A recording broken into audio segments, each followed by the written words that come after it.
Magandang gabi mga kababayan.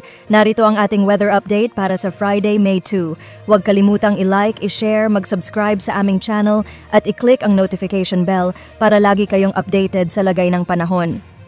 Ayon sa pinakahuling ulat ng PAGASA, patuloy nating binabantayan ang isang low-pressure area na kasalukuyang nasa humigit kumulang 280 kilometers east ng Surigao City, Surigao del Norte. Dulot nito, asahan ang maulap na kalangitan na may kasamang scattered rains and thunderstorms sa buong Visayas at Mindanao. Apektado rin ang southern part ng Luzon, particular sa Bicol Region, Batangas at Quezon Province. Dahil dito, pinapayuhan ang ating mga kababayan lalo na sa Mindanao na mag-ingat sa patuloy na pag-ulan. Ang mga nasa landslide-prone at flood-prone areas ay dapat laging maging alerto. Weather update sa Luzon? Sa Metro Manila at sa nalalabing bahagi ng Luzon, patuloy pa rin ang epekto ng easterlies. Inaasahan ang mainit at maaliwalas na panahon, ngunit posible pa rin ang mga isolated rain showers and thunderstorms gaya ng nararanasan natin tuwing hapon nitong mga nakaraang araw. Karaniwan, ang mga ganitong pag-ulan ay tumatagal lamang ng humigit kumulang 2 hours. Sa ngayon, bukod sa nasabing low-pressure area, wala tayong binabantayang anumang iba pang sama ng panahon. Ayon sa PAGASA, inaasahan ang 1 hanggang 2 bagyo ngayong buwan ng Mayo. Karaniwan, ang mga ito ay pumapasok sa Eastern Samar, ngunit madalas na hindi ito nagla-landfall at kumikilos paakyat pabalik sa Pacific Ocean o patungong Japan. At ang temperature forecast for May 3?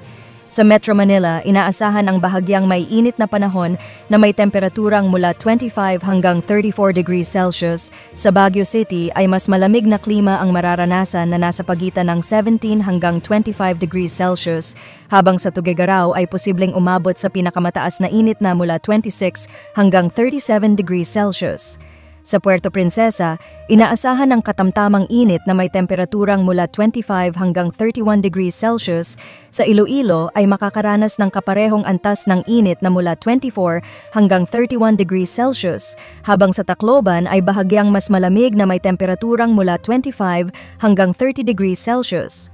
Sa Cagayan de Oro ay inaasahan ng temperatura na mula 25 hanggang 31 degrees Celsius. Sa Davao ay posibleng umabot mula 25 hanggang 32 degrees Celsius at sa Cebu naman ay makakaranas ng temperatura mula 26 hanggang 30 degrees Celsius. Sa ating sea condition, wala rin tayong nakataas na gill warning kaya ligtas ang paglalayag para sa ating mga mangingisda at seafarers. At sa ating 3-day weather outlook, May 4 to May 6. Metro Manila at Baguio. Patuloy ang epekto ng easterlies na magdadala ng partly cloudy to cloudy skies at posibilidad ng mga isolated rains. Legazpi. Asahan ang maulap na panahon na may kasamang pag-ulan sa Sunday dahil sa LPA. Pagdating ng Monday at Tuesday, inaasahang magiging partly cloudy to cloudy skies na ito habang humihina ang LPA. Cebu, Iloilo at Tacloban. Mananatiling cloudy sa Sunday, ngunit magiging mainit at maalinsangan muli pagdating ng Monday at Tuesday, may posibilidad pa rin ng isolated rain showers and thunderstorms. Davao, Cagayan de Oro at Zamboanga. Maulap pa rin sa Sunday, pero sa Monday at Tuesday, inaasahan ang pagbabalik ng partly cloudy to cloudy skies. Iyan ang kabuuang lagay ng panahon para sa gabing ito at sa mga susunod na mga araw. Kung nagustuhan ninyo ang update, huwag kalimutang mag-like, mag-share, at mag-subscribe. I-click rin ang notification bell para laging updated sa lagay ng panahon.